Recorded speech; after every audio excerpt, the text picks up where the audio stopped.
Hello everyone, thanks for tuning into today's second video. We're doing the second summer 2024 update for today's second video. So here we go again, time to bring you yet more summer data. And this time we're looking at actually winter to summer data. Last week we did February to summer. This week we're doing winter to summer.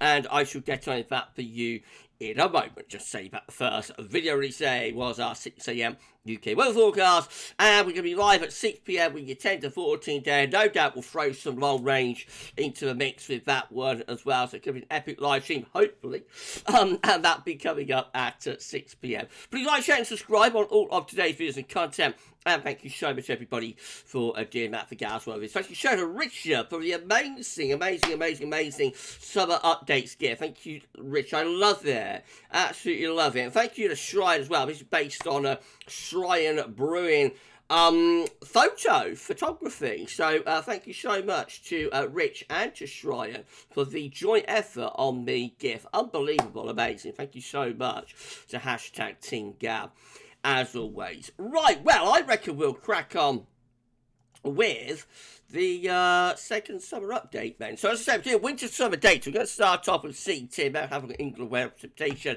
Let's begin though with century temperature. So this CT page from Hadley, going all the way back to 1659, the oldest and most reliable temperature record anywhere on Earth. Of course, further back you go, it just becomes like a snapshot. But if we come down to the latest year, well, last year and this year, we see that for 2023, December came out exceptionally well at 7.0. January, a little bit cooler, but not cold, 4.7. And they have that extraordinarily mild February at 7.8. I think Shrine tells me that this is the first time that that has happened, but we had 2 months in a winter in the 7s since the winter of 1868, 1869 probably. No, absolutely exceptionally mild winter, and obviously this does place winter 2023-24 within the top 10 mildest on record. And you know how we love a countdown. That's where this. So 3, 2, 1.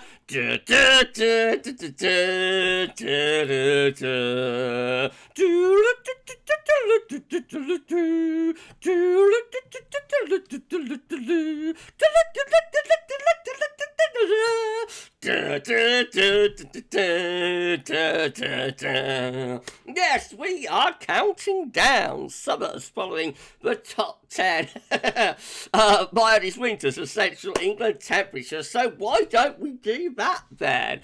Right, not off. So at number 10, we have got the winter of 2021-22. The 10th mildest winter CT is 2021-22. The summer of 2022 is the classic hot summer of a couple of years ago, with that ridge building in from the Azores into northern and western parts of Europe. We got to 40 degrees in July 2022, and we had a baking hot August for the first time in 19 years as well. A summer to remember. Long hot summer of 2022 to start us off at number 10. At number 9, we've got 1998, so the 9th mildest winter CT was 1997, 1998. Bear in mind, all these years are going to be from 1950 onwards, by the way, so we don't include 1868, 1869 in this. Right, so, yes, at number 9 we've got 97, 98. So, the summer that follows that, of course, is the summer of 1998. After an exceptionally mild winter, we get a cold and wet spring, although it does have a nice May. But then we go into what is really quite a poor summer, with a trough of low pressure over northern Europe, a ridge in the Atlantic, and winds tending to be coming in from a northwesterly direction a lot of the time. So it's not overly wet, Matt, so it does have a wet June. July and August aren't overly wet, but just generally quite a coolish and pretty poor summer, given the 1990s were a decade of generally very good summers, but it's one of the worst ones, along with probably 1993 and also potentially 1992 as well. Right, at number 8, we've got 2014. So the 8th mildest winter was 2013-14. The summer of 2014 is bizarre. It has low pressure to the south, high pressure to the north. Doesn't tell you that much about this summer, read that analog. Has a really warm July, very 17 Celsius CT, and then a very cool August, which is the coolest August since 1993, I think. At number 7, we've got 1990. This is a pretty decent summer. The 7th mildest winter for CT is 89-90. Summer 1990 has a nice ridge from the Azores and high pressure towards northern Europe as well. It all starts off a little bit dodgy in June, quite a cool and wet June, but it's a summer that gets progressively better and better and better, culminated in a really hot spell late July and into August of 1990. At number 6, we've got 2020. Bit of everything in this summer. So basically a trough over the country, but there is several spells of really hot and dry weather as well, along with some very wet weather, often very thundery, sometimes stormy. Late in August, there are 2 named storms virtually back to back. So it's one of those summers that has something for everybody in 2020. Right, the top 5 now. At number 5, the 5th mildest winter is 1974-1975. The summer of 1975 is the first of the 2 long hot summers in the middle of 1970s. So it has a big area of high pressure centred over the top of the country. Snows at the beginning of June, 2nd of June 1975, 2nd of June 1975, famously, it does snow across many parts of the country, but once that's out of the way, the rest of the summer is very hot and often very dry, and it's the first of 2 back-to-back really hot summers for 75 and 76. We've got another good summer here for 1989 as well, at number 4.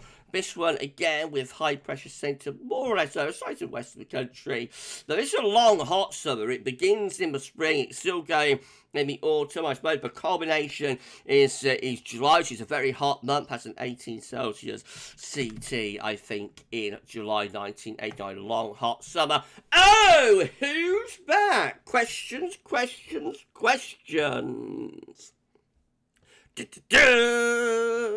So at number 3, yes, winter 2023-24 was the 3rd mildest winter since 1950 for BCT.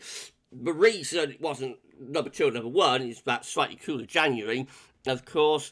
Yeah, so we've got questions to answer for summer 2024. What's it to be? That's what we're trying to work out. Number 3, we've got 2024. Number 2, we've got 2007. Oh dear. Don't want this one turning up in the analogues too often. So, yes, the 2nd mildest winter CT was in fact 0607. And the summer of 2007 has a blocking area of high pressure outwind, ice and low pressure is across the north and west Europe, and we're bringing cool air from the north and from the northeast into that trough of low.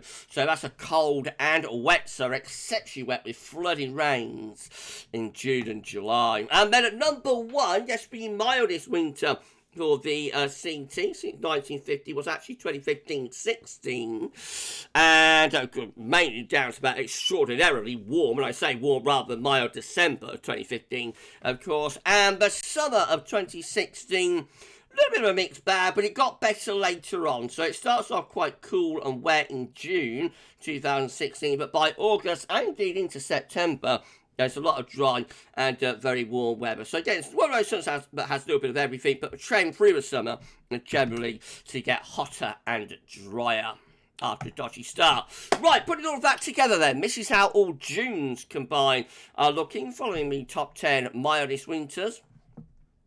And looks a bit mixed for Junes, low pressure to the south, high pressure to the north. Looks like it would be quite an easterly June, I have to say, but could be pretty wet, especially so for more southern regions. July looks a little bit better, all July's combined, starting to place some higher pressure out to the western of the country, trough blowing across northern parts of Europe. And August doesn't look too bad either. So after the touch of June, I think we see a improvement in terms of drier and warmer weather for both July and August. Overall, this is how all summers combined are looking, following the top 10 mildest winters. A largely anti-cyclonic signal, despite the unsettled scenario for June. High pressure tends to be a little bit to our west, so it's not perhaps a signal for an overly hot summer, although obviously we have got 2022 in the mix there, and also 1975, 1989 is in there as well. So a little bit of a mixed bag, but overall probably favouring higher pressure and at least at times some pretty warm and dry conditions. Right, that's the CT sector, but we're going to carry straight on and have a look at England and Wales precipitation. So it's been a wet winter. How wet has it been? Well, December England and Wales precipitation came in at 161.5 millimetres, which is 156% of long-term averages. If we go through to January, we can see that was closer to average. So a rather cooler, drier month in January, 97 millimetres, 103% of average, about average for precipitation. But then, look what happens in February. Goodness gracious me, 151.1 millimetres, which was over 200% of average, over double average rainfall for February 2024. Absolutely extraordinary. So when you put like December together with February, and January wasn't dry, it was just near normal, it again does come out as a top 10 wettest winter, as well as being a top 10 mildest. And as you know how we love a countdown, I won't do that again. As you know how we love a countdown at GavsWeatherVids, we're going to now count down summers following the top 10 wettest winters. So here we go again. At number 10, we've got 1966. This is a very wet year, follows on a wet summer as well. Trough of low pressure across the north and the west of Europe, higher pressure out in the Atlantic. We get a nice day when we win the World Cup, when England wins the World Cup, I think, which I think was the 30th of June, maybe, not sure. That was nice and sunny, but overall the summer of 1966 is pretty wet. At number 9, 2020, it's back again. Hold on, buddy. Sorry once more, everybody. At number 9, we've got 2020, following the ninth wettest winter. Again, I explained it in the first part of the video. Show and trough over country has a bit of everything, something for everyone in the summer of 2020. At number 8, we have got 1959, 1960. I've got that wrong there. That should be 59, not 69. There we go. At number 8, we've got the summer of 1960, following the 8th wettest winter that England were precipitation, which was 59-60. Now, this is a pretty poor summer. Starts off in the 1960s. Most of the 1960s summers were grim. And so this sets the scene very nicely for the decade with a trough of low pressure.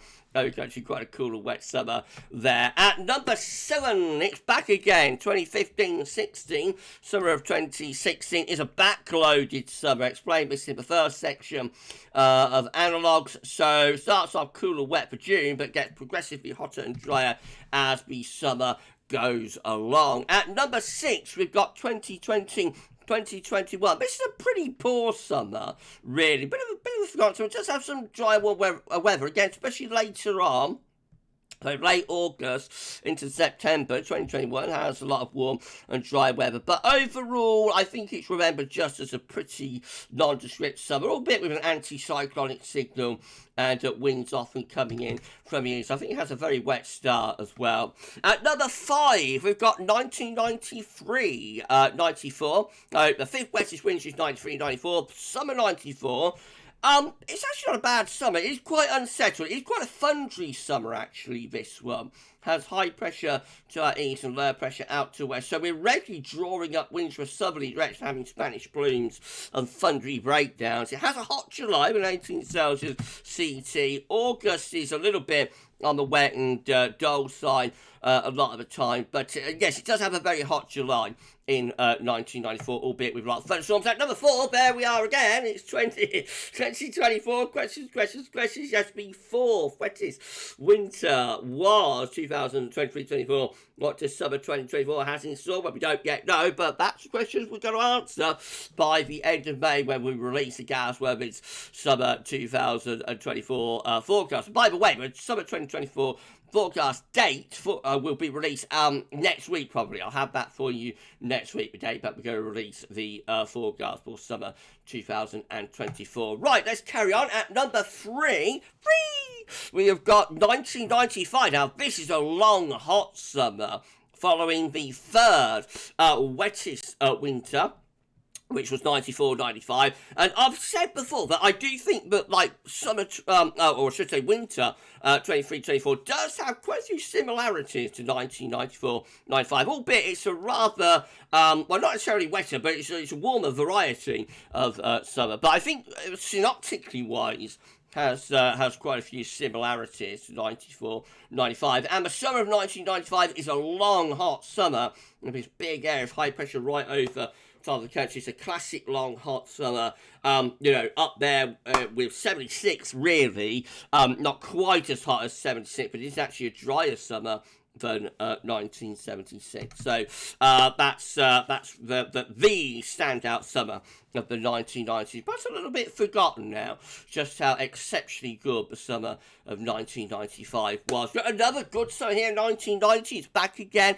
at number 2. So once more we have that area of high pressure from the Azores going up to Northern Europe, low pressures out to the northwest as well. So this summer, again, I explained it before, starts off cool and wet in June and then gets progressively hotter, culminating in a tremendous heat wave at the end of July and into August. So then at number 1, the wettest winter for England Wales precipitation was that phenomenally wet deluge winter of 2013-14, where it just rained and rained and rained and rained from beginning to end. So the summer of 2014 is back again. Turn up in the earlier set, of course. The analogue doesn't tell you that much about the summer, really. Higher pressure to the north, lower pressure south overall, but does have a very warm 17 Celsius CT July, followed by the coolest August since 1993. Goodness gracious me, what a strange summer that was.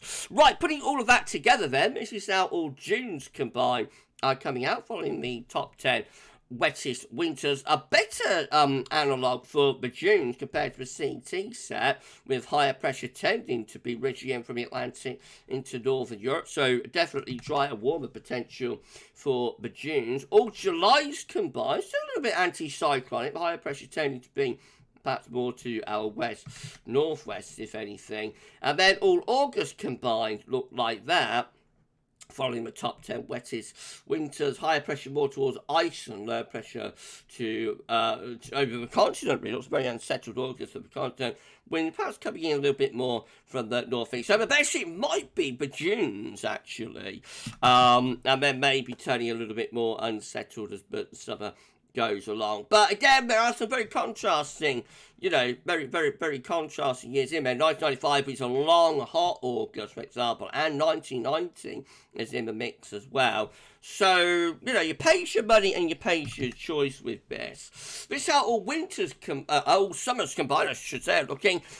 This is how all summers combined are looking following the top 10 west winds. What are you talking about, Gav? And it tends to have high pressure over and to the north, low pressure to the south, winds coming in from the east, and not a bad analogue, I don't think, particularly with the Junes, but even July, but July's and the August, it's not high pressure, there's quite a bit of high pressure, not all that far away, so not too bad at all for anybody who wants a drier and warmer summer, maybe.